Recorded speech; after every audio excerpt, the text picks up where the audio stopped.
ಮಂಗಳೂರಿನ ಸಂತ Aloysius college ಮತ್ತು ಅಕ್ವೆಟಿಕ್ ಕ್ಲಬ್ ವತಿಯಿಂದ ಜಿಲ್ಲಾಮಟ್ಟದ ಸ್ವಿಮ್ಮಿಂಗ್ ಸ್ಪರ್ಧೆಯು ಅಲೋಷಿಯಸ್ ಕಾಲೇಜಿನ ಆವರಣದ ಈಜುಕೊಳದಲ್ಲಿ ನಡೆಯಿತು.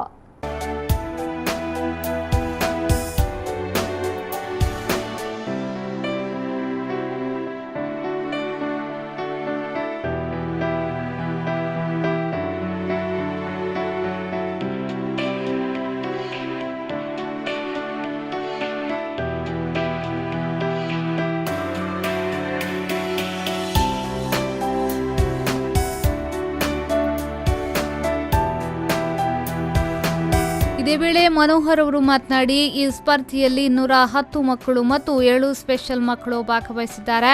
ಭಾಗವಹಿಸಿದ ಎಲ್ಲ ಮಕ್ಕಳಿಗೂ ಮೊಮೆಂಟೋ ನೀಡಲಾಗುವುದು. ವಿವಿಧ ವಿಭಾಗದಲ್ಲಿ ಸ್ಪರ್ಧೆ ಆಯೋಜಿಸಲಾಗಿದೆ ಎಂದರು. ಇದು ಸಂತ ಅಲೋಷಿಯಸ್ ಕಾಲೇಜಿನ ಸಹಯೋಗದಿಂದ ಸೈಂಟ್ ಅಲೋಷಿಯಸ್ ಸ್ವಿಮ್ಮಿಂಗ್ ಪೂಲ್ನಲ್ಲಿ ಆರ್ಗನೈಸ್ ಮಾಡಿದ್ದೇವೆ. ಈ ಇವೆಂಟಲ್ಲಿ ಸಾಧಾರಣ 210 ಮಕ್ಕಳು ಪಾರ್ಟಿಸಿಪೇಟ್ ಮಾಡಿದ್ದಾರೆ. ಅದರಲ್ಲಿ 7 ಡಿಫ್ರೆಂಟ್ಲಿ ಏಬಲ್ಡ್ ಚಿಲ್ಡ್ರನ್ ಅವರು ಪಾರ್ಟಿಸಿಪೇಟ್ ಮಾಡಿದ್ದಾರೆ. ಅವರಿಗೊಂದು ಸ್ಪೆಷಲ್ ಇವೆಂಟನ್ನು ಇಟ್ಟಿದ್ದೇವೆ. ಅದರಲ್ಲಿ ಪಾರ್ಟಿಸಿಪೇಟ್ ಮಾಡಿದ ಎಲ್ಲ ಸ್ವಿಮ್ಮರ್ಗಳಿಗೂ ನಾವು ಮೊಮೆಂಟವನ್ನು ಕೊಟ್ಟು ಗೌರವಿಸಿದ್ದೇವೆ.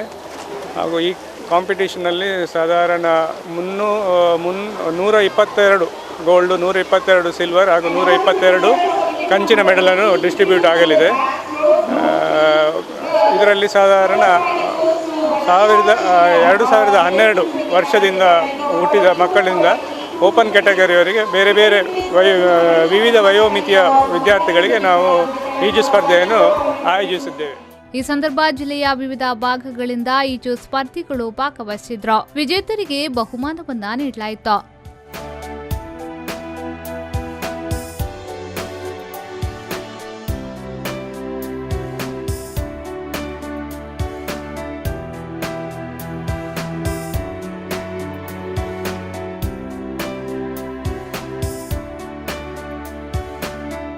ಶರಸಾಲಿಯನ್ V4 News 24/7 ಮಂಗಳೂರು.